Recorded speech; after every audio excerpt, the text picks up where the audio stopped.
Good morning, people, and welcome back to the Blues feed for a slightly different episode this morning. This is going to be a quick transfer roundup and reaction to all of the news with the deadline fast approaching. As always, Danny is by my side. Danny, how's things, mate? Very good, mate. Very good. We finally got Nkunku out the door. Things seem to be moving. The log jam is opening up, as we we're about to discuss. So yeah, I'm good. I'm good. Excellent. Just before we get into it, I just want to remind you all again to comment, like, subscribe, etc. In order for the 1K giveaway. We're nearly at 400 followers now, so we are 40% of the way there almost, and we are fast approaching and hoping to get maybe by the sort of end of September, start of October to 1,000 subscribers, and being able to give one of you lovely people the Chelsea top of your desire, really. And I will assume it's going to be the third kit for most people if they haven't already purchased it.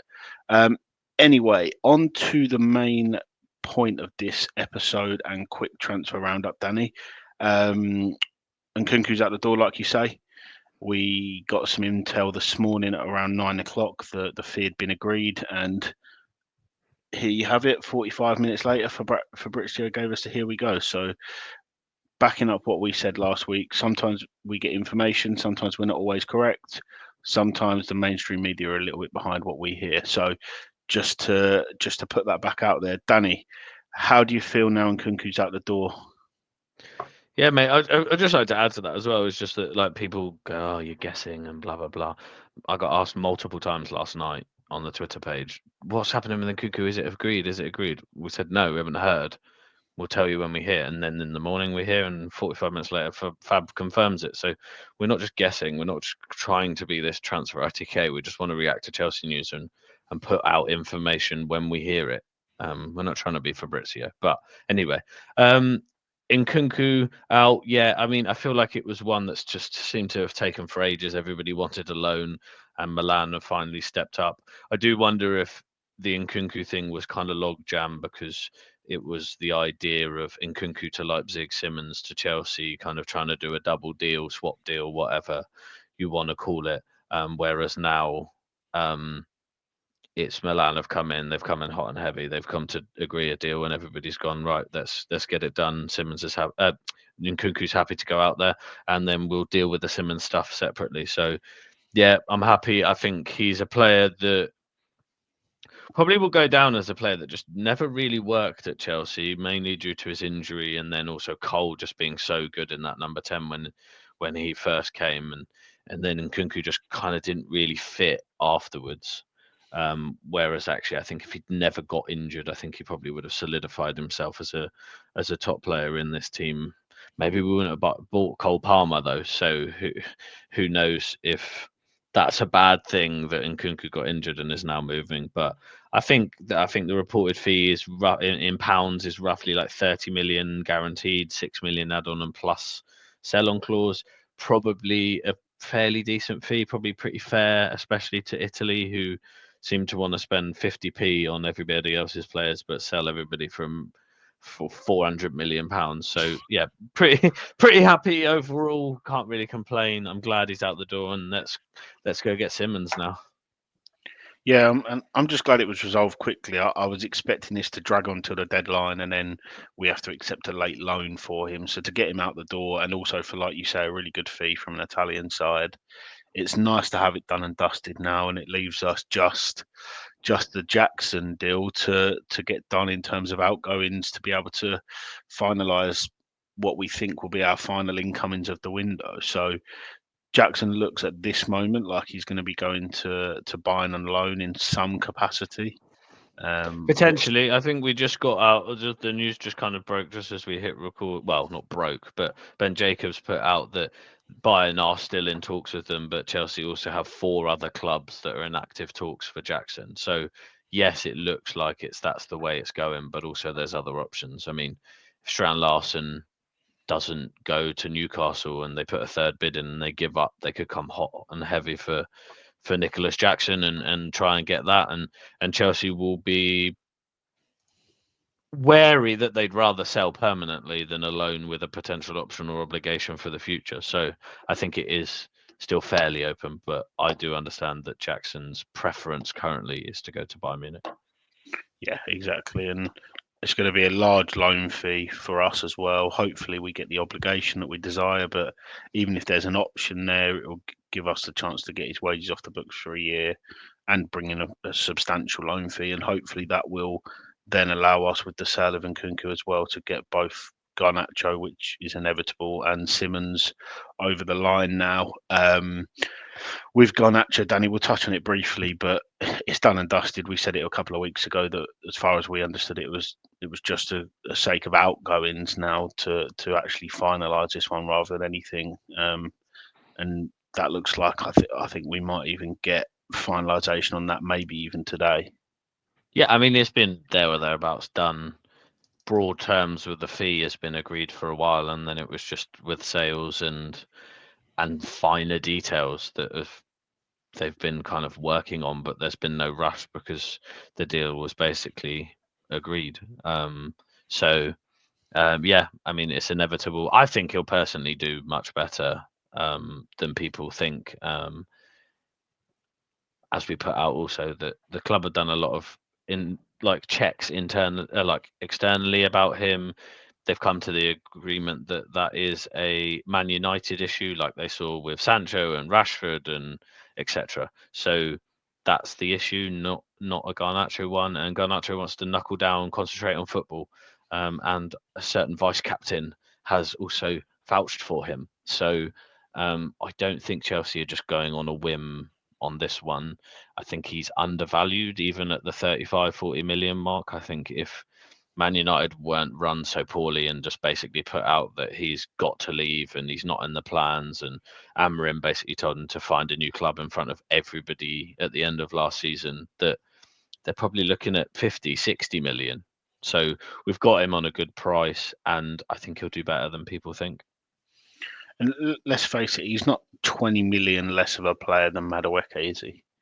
He's better I than Madueke, let's be Exactly. honest. That's exactly what I was about to say. I'd argue that he's better than Madueke, and we're getting him for 20 million less than what we sold I mean, Madueke for. Arsenal should have bought Garnacho instead of Madueke if that was possible, but you're now playing Madueke, who's worse than Garnacho, on his weaker side on the left wing when Saka's playing. That doesn't make any sense. Exactly. And then you bought Before Eze that doesn't really fit left wing, should really be 10, but then you don't have you have Odegaard there, but hey ho.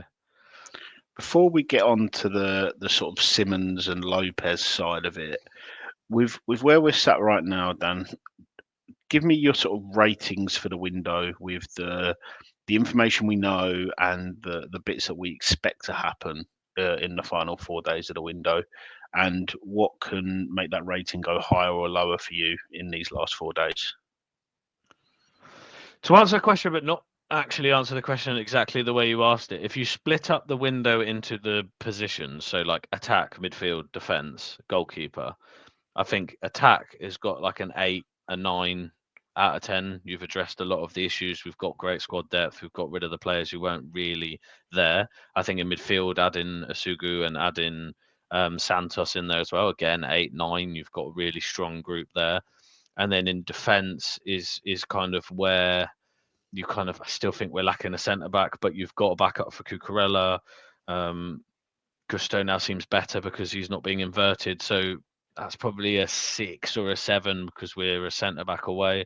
And then goalkeeper's probably the weakest at like a 5 because I don't trust Sanchez, and Jorgensen doesn't seem good enough to displace Sanchez. And if you can't displace Sanchez, you're just not Chelsea level. So that's kind of my view of the whole entire squad without going into specifics. So I don't think you can particularly put the window above a 7. That seems a little harsh because they've done very good outgoings and some good incomings from an attacking perspective and midfielder. But until you address that dominant centre back that can partner Levi long term, because we don't believe Fofana will be fit forever, he just can't. And then until you get a goalkeeper, I can't give you any higher than that. I don't think that's unfair. Yeah, I think I have to agree with you, mate. To be honest, a lot can change. I think in this next 4 days, and depending on the Simmons scenario, and to be honest, for me, it's how we deal with this as well. I don't like it if we've strung him along all summer and then end up going with Lopez unless there's a reason behind it or something comes out of the woodwork, really. So The only thing let's I would just say on that is just one thing that I did note from the reporting yesterday on the Simmons stuff is that David Ornstein very carefully put within his report that if Leipzig don't get Nkunku, that could be detrimental to the deal. I read that as like Nkunku leaving is detrimental, not leaving is detrimental, but maybe that means that if they've agreed to sell Nkunku to Leipzig, that there's been a breakdown in communications. The deal obviously changes, and maybe that means that obviously that's why Spurs is Spurs are coming in now because they can pay the money up front. Chelsea wanted to do it a bit different. I don't know. That's just something to note. Yeah, potentially it's one of those that realistically, if Leipzig wanted Nkunku, they should have made more of a play for him. Hmm. But let's see. I suppose with Xavi, we know now that he's in London. A lot of the talks are saying he's in London for Spurs. As far as we understand it, he's in London for both. He's in London because he wants the move to be sorted. Leipzig have given him permission to be in London, and he's waiting for Chelsea to agree a fee with Leipzig so that he can sign for Chelsea, ideally. But he is open to Spurs if Chelsea either decide against it or cannot agree a fee with Leipzig. So it's very much the unknown right now of how it's going to play out and how we're going to see it develop in the coming days. I'm hopeful now that Nkunku is gone or is going, that means that Xavi can get over the line. But there's a lot of noise around Fermin Lopez as well. So let's see what that means with Leipzig and whether it's detrimental to the Xavi deal or not. But all we can do is hope right now that, I mean, we've had a deal in place with Xavi for almost a month. Like he's agreed the contract. It's just about agreeing the fee. And Leipzig have obviously changed the goalpost because there was a fee agreed with Leipzig verbally, and I think the goalposts have changed a little bit now. Maybe that's changed because we're not sending Nkunku there. Let's see. Yeah, Um, exactly. I think that if it has broken down and that is where we pivot to Lopez instead of Simmons, I think it's the Nkunku not going there will be the issue. It will have nothing to do with Chelsea. I mean, it will be to do with that. And Leipzig didn't put the money up for Nkunku. Maybe they didn't convince Nkunku to go. So who knows? We'll see. It will all come out in the woodwork. If we hear anything, we'll obviously put it out. But to talk about the Lopez stuff, because obviously it's very relevant now, I'll just share some stats on him and we can discuss him a bit because he's a slightly different profile, I would say, to Simmons, and we'll do a little bit of comparison. But I mean, he's a fantastic passer of the ball, picks up the pockets very well, scores some good goals, got some good assists last year. I mean, just looking at the stats on the screen here, what stands out to me is top 95 percentile for goals, top 90 for goals and assists. Non penalty XG is top 90, non penalty XG plus XG for assists, top 93. I mean, his passing stats are exquisite on the right hand side there. And just an overall more of a creative, I would probably say, and kind of more of a passer than Simmons. Not as much as a carrier. As you can see, his possessive carries are only kind of 2.3 a game, which puts him in the bottom 20%. Um, what's your overall thoughts on him as a player? I think he's a good player from what I've seen of him. I'm not going to sit here and say I've watched him a lot, but what I've seen of him, I like. He reminds me of Cole in certain aspects of his style. Obviously, less contributions, but the sort of creative means by passing rather than carrying like Simmons.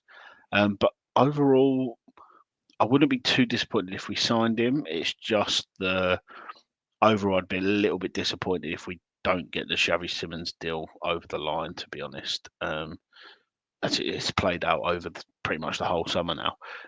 So it's one of those that if it was to happen and Simmons falls through for whatever reason, I think Lopez is a really good player. Yeah, I But agree. I think He stepped up last year and made Barcelona look very good when they didn't have Gavi and Pedri and everybody like that, and he stepped up and had his breakout season. So I think in isolation, if he was the one that we went for and Simmons was never a thing, I'd be very happy with the player. I just think after stringing Simmons along the whole entire time, he's rejected multiple clubs to come to Chelsea to then pivot last minute. There's got to have to be a big reason. Um, just the last kind of comparison, I've got kind of a comparison here where you can see the differences. It's kind of as we said, the key passes and the expected assists and stuff like that is higher than Simmons. He puts more crosses in the box as well, but his carrying is a lot lower, whereas Simmons has a lower key pass stat. Um, so I think they're both good players. I think they would both do well, but Simmons is my choice. Maybe we'll have to do a deep dive into Lopez and a bit more research into him and a separate video if he is the one that we go for. Yeah, and to be honest, I think that's all we know at the minute is that there is interest there, and I like the fact that Chelsea have got backups ready for if that deal does fall through. Because if it was to fall through and then ultimately we don't sign that player in that area of the pitch, we would be ever so slightly weak in that area. I think obviously we've got Cole. He's got a slight injury, but then also you've got Esteval who can play in there. But generally, I think we do need that more specialised number 10. Um, Mm-hmm. I personally prefer Cole from the right. I know you do as well, Yep, and I agree. Esteval as well. So we'll have to see how it plays out. I'm hoping we get Simmons over the line, but ultimately they're two very good players. Yep. Um, Last that question before we go kind on, of mate. wrap up on this. If you were Chelsea, if you were the sporting director, I mean, we'd have a new goalkeeper. We'd probably have Osimhen already, and then lots of other things would have been different. But if you're the sporting directors now, and Simmons is the one that it falls through, we can't get him. Would you be tempted to go for a striker? I don't know who that would be because a lot of the options have gone. But would a striker be the position you go for and kind of put Pedro into that 10 role more than a 9? Potentially, I think if we couldn't find a suitable number 10, it looks like they might have done with Lopez. But if they couldn't find a suitable number 10 that can level up the squad, then I'd look at it again. It depends on the availability and that stupid saying that we've all become accustomed to, market opportunities, I suppose. Should we Um, just be really stupid and just go and get Isak? I mean, it's I probably not don't- plausible, but we're it's talking football yeah, manager here. But go and yeah. give him Jackson and go and get I, go and get Isak. I like your thinking. I do because I do like Palmer in the 10, but I do like Pedro in the 10. I like Pedro as the 9 as well. Um, I just think Pedro in the 10 against West Ham. If that was last year and we had no Cole Palmer, we would have been. I mean, there's elements to like Esteval and stuff like that, and Delap. Why it wouldn't have been, it would have been different. But just seeing Pedro in that 10, I just don't think we really missed Palmer as much as we thought we would. yeah, yeah, no, I agree. I agree. Um, yeah, I'm not to answer your question overall. I'm not 100% certain what I'd do in their position, especially with such little time to make a decision. I feel like Maresca's asked for a winger and a number 10, so you've just got to back the manager in this instance. But for me, I would be equally open to looking at getting a striker and using Pedro more predominantly in the 10 with Palmer on the right. But yeah, we'll have to wait and see how this window plays out. We'll have a transfer window summary video out next week, and we'll dissect the window and give our full thoughts. And depending on which way it goes, either our celebration for the window or it might be you might get to see a famous Danny Windsor rant next week. So we'll, It's more famous to be talked about than actually happened so far. we'll uh, we'll leave you hanging on that one, and we'll wrap up the transfer roundup here. Just stay tuned for Fulham preview to come out in the coming hours, as well as Champions League draw will be out later this evening, and we'll react to that tomorrow. So thank you all for tuning in. Make sure you like, subscribe, comment, etc., etc., and we will see you all on the next episode.